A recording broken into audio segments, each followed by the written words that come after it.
Hi everyone, তোমরা সবাই কেমন আছো? আমি তো বেশ ভালোই আছি। আমরা আবার চললাম অন্য একটা জায়গার উদ্দেশ্যে। এইবারের জায়গাটা একটু ঐতিহাসিক। এবার বলি ওই জায়গাটা যাবার আসল কারণ। এ মাসেই ছিল আমার বড় মেয়ে মিমির বার্থডে। ও চেয়েছিল একটা কোনো নতুন জায়গায় যেতে, যেটা আগে কখনো ও যায়নি। তাই দুদিনের জন্য আমরা এই জায়গাটাই বেছে নিলাম। এটা অবশ্য ওর জন্য একটা সারপ্রাইজ গিফট ছিল। আমরা যে হোটেলে উঠেছিলাম সেটা ছিল হোটেল সোনার বাংলা। ও তোমাদের তো বলাই হলো না কোন জায়গায় আমরা এসেছি। এটা হলো টাকি সোনার বাংলা। ঢোকার সাথে সাথে ওরা খুব সুন্দরভাবে ওয়েলকাম জানালো, ওয়েলকাম ড্রিঙ্কস দিয়ে। আমরা যে রুমটা বুক করেছিলাম ওটা ছিল ডিলাক্স প্রিমিয়াম রুম। চলো এবার দেখাই রুমের ভিউটা। রুমে ঢুকেই রুমের ডান দিকে ছিল ওয়াশরুম, তারপর ওই ব্যাগপত্র রাখার জন্য একটা জায়গা ছিল, তার পাশেই টিভি ক্যাবিনেট, তার পাশেই একটা ওয়ার্ড্রপ ছিল, একটা ডাবল বেড ছিল এবং তার পাশে একটা সোফা ছিল। যেহেতু একটা ডাবল বেডে দুজন অ্যাডাল্ট একজন কিড অ্যালাউ ছিল, তো আমাদের একটা সিঙ্গেল বেড করে নিতে হয়েছিল। এই দেখো এবার ব্যালকনির ভিউটা দেখো। ব্যালকনি থেকে তোমরা পুরো ইচ্ছামতি নদীটাকে উপভোগ করতে পারবে এবং সামনেই দেখো সুইমিং পুল। এই ব্যালকনি থেকে পুরো হোটেলটার ভিউ তোমরা পেয়ে যাবে। সেদিনকে হালকা বৃষ্টি পড়ছিল বলে জায়গাটা যেন আরও সুন্দর লাগছিল। আমাদের পাশেই ছিল বাবা মার রুম, সেমই টাইপের ছিল এবং ব্যালকনিতে দুখানা চেয়ারও দেওয়া ছিল, যেখানে বসে তোমরা এই ইচ্ছামতি নদীটাকে উপভোগ করতে পারো। রুমটা বেশ পরিষ্কার পরিচ্ছন্ন এবং সিম্পল ছিল। এটা রুম থেকে বেরিয়ে ওয়াকওয়ের জায়গাটা। আজকে ছিল মিমির বার্থডে, তাই ওকে একটু স্পেশাল ট্রিটমেন্ট তো দিতেই হবে। এই দেখো মেনু কার্ডটা। আমার দেখে মনে হলো দামটা অন্য অন্য জায়গার থেকে একটু বেশি। এখানে একটা স্যালনও ছিল, এখানে বিভিন্ন রকমের স্পা, বিভিন্ন রকমের কাটিং হয়ে থাকে। এই দেখো যে খাবারগুলো মিমির বার্থডে উপলক্ষে আনা হয়েছিল সেইগুলো এখন ওকে একটু সাজিয়ে দিলাম। বাড়িতে থাকলে তো আমি সব কিছু ওকে সাজিয়ে দিই, বাট এখানেই তো কিছু করার নেই, তাই যা অর্ডার করেছিলাম সেটাই একটু ওকে সাজিয়ে দিলাম। তারপর আমরা একটু রেস্ট নিয়ে টাকির বিভিন্ন জায়গা এক্সপ্লোর করতে গেলাম। এই হোটেলের সামনেই দেখো এরকম বোর্ড মতন টাঙানো আছে, যেখান থেকে তোমরা টোটো পেয়ে যাবে। টোটোর বিভিন্ন জায়গায় বিভিন্ন রকম রেট আছে। এই দেখো আমরা এসেছি প্রথম জায়গা, সেটা হচ্ছে টাকি রাজবাড়ি। ও হ্যাঁ, এটা হলো পূবের রাজবাড়ি। এরকম আরও দুটো রাজবাড়ি ছিল যেটা নদী গর্ভে চলে গেছে। এখন এটা ভেতরের দিকে ছিল বলে এটা আপাতত বেঁচে আছে। এটা অনেক বছরের পুরনো, তো ওখানকার লোকেরা বলেছিল এটা 650 বছর অলরেডি হয়ে গেছে।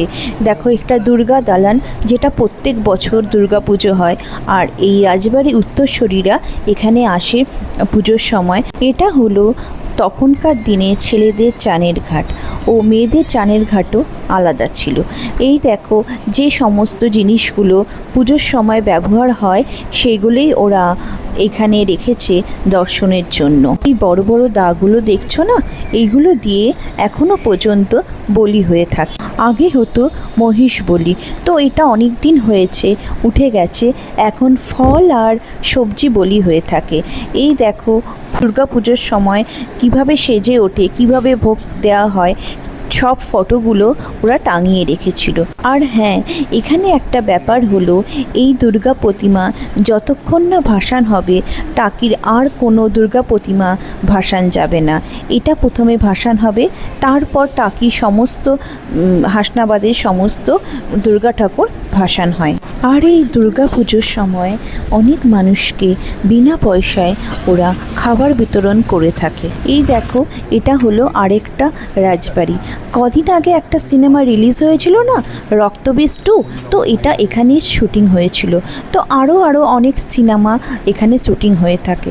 আর এটা দেখো 450 বছরের পুরনো কালী মন্দির, খুব জাগ্রত এখানকার লোকেরা, মানে খুব জাগ্রত কালী মন্দির।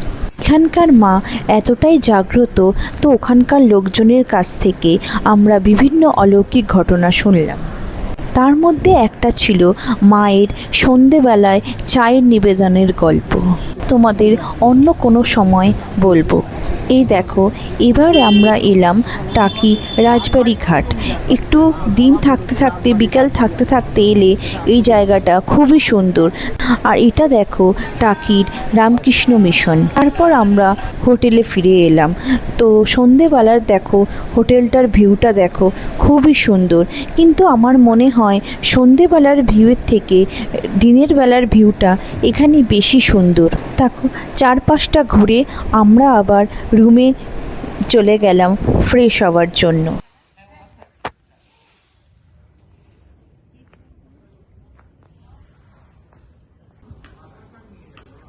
এরপর আমরা রুমের ব্যালকনি থেকে চা খেতে খেতে ভিউটা এনজয় করছিলাম।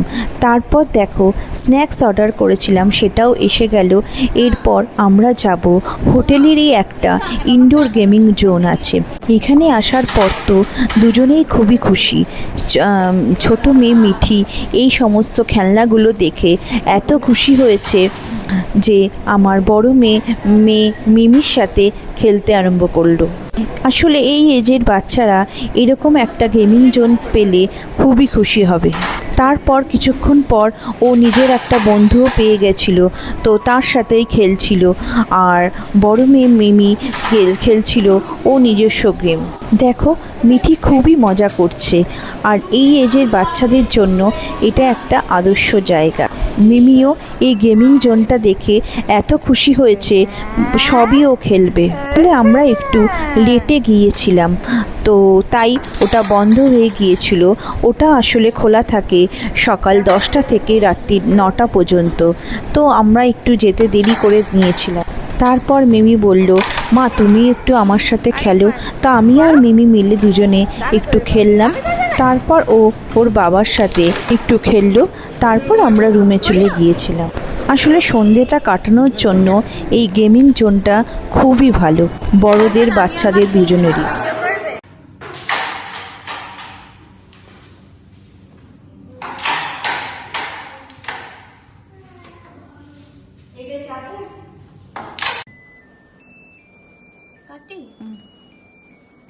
Happy birthday to you.